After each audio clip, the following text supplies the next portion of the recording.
তোর মাল লেগা মায়া লাগে রে, অনেক বুঝাইছিলাম যাইস না পপি পস্তাবি, অনেক বুঝাইছিলাম শুনলো না। আজকে তোর মা পায়ের উপরে পা তুইলা খাই। ওই তোর আমি কইছি না মানুষের বাসায় যে বেশি কথা কবি না, চুপচাপ বয়ে থাকবি, বয় না। পোলার উপরে জিদ দেখাইস না রে পপি, দোষ তোর না, দোষ তো তোর, সবই উপরওয়ালার খেলা। কি খেলা দেখাইলা রে মাওলা, দিল খুশ। হা মা, হা হা খালা আইছে তো, হা কাম করতেছে। আরে খালা তো সেই কাম করে, ঘর তো পুরো ফকফকা বানায় লাইছে। পাইলা কই এই খালা রে? জীবনের প্রথম মা একটা ভালো কাম করছে তুমি। ঠিক আছে মা, তাহলে পরে কথা কই রাখ। বাবা সকাল থেকে কিছু খাইছস? আহারে তোর লেগে আরো বেশি আফসোস লাগে আমার। 4 বছর আগে তোর মা যদি ভুল সিদ্ধান্ত না লইতো, আজকে তুই রাজপুত্রের মতো থাকতি। সকালবেলা উঠতি, ডাইনিং টেবিলে বইতি, দেখতি গরম গরম পাউরুটি, সামনে জেলি বাটার, 10 পদের ফল, ইংলিশ মিডিয়াম স্কুলে পড়তি। সবই নসিব, কিচ্ছু করার নাই। তোর আব্বা কি করে রে? আব্বাই কিছু করে না, খালি বাসায় আম্মুর মানুষ। কি কস? মারে কে? আব্বাই জুয়া খেলে, আম্মুর কাছে টাকা চাইলে আম্মুর টাকা না দিলে পরে মানুষ। আরে পপি, কি করলি রে পপি?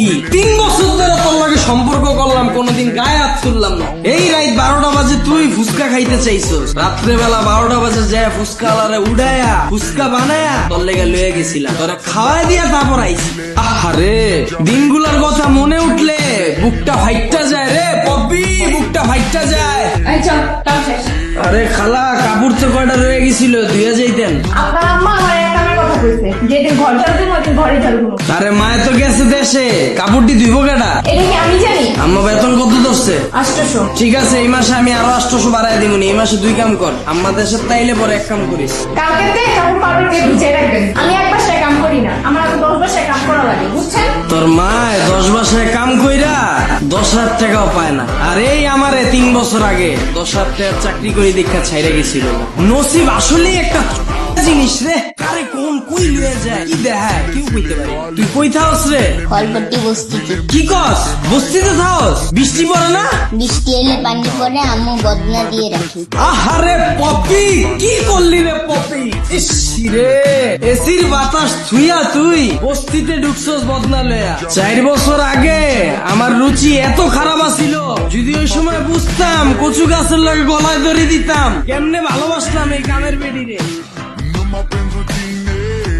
আহারে পপি রে পপি। এই আমি আপনার বাসায় কাম করব না, এই চলো।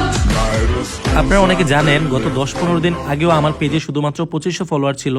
সো আমি কিভাবে শুধুমাত্র নাটক আপলোড দিয়ে এই 10-15 দিনে প্রায় 60,000 ফলোয়ার করে ফেললাম, এই বিষয়টাই আমি আপনাদের শেখাবো। আপনি নাটক আপলোড দিয়েও কিভাবে ইনকাম করতে পারবেন এবং খুব কম সময়ে আপনার পেজে ফলোয়ার নিতে পারবেন। আমি আপনাদের ভিডিও কলে আলাদাভাবে শেখাবো আপনি কিভাবে নাটকের ভিডিও এডিট করবেন, আপনি কিভাবে নাটকের কালারটা এডিট করবেন যেন সবার কাছে অনেক আকর্ষণীয় হয় দেখতে, আপনি কিভাবে আপনার ভিডিওতে লোগো অ্যাড করবেন, অথবা আপনি কিভাবে আপনার ভিডিওর মিউজিক এডিট করবেন যেন আপনার ভিডিওতে কপিরাইট না আসে।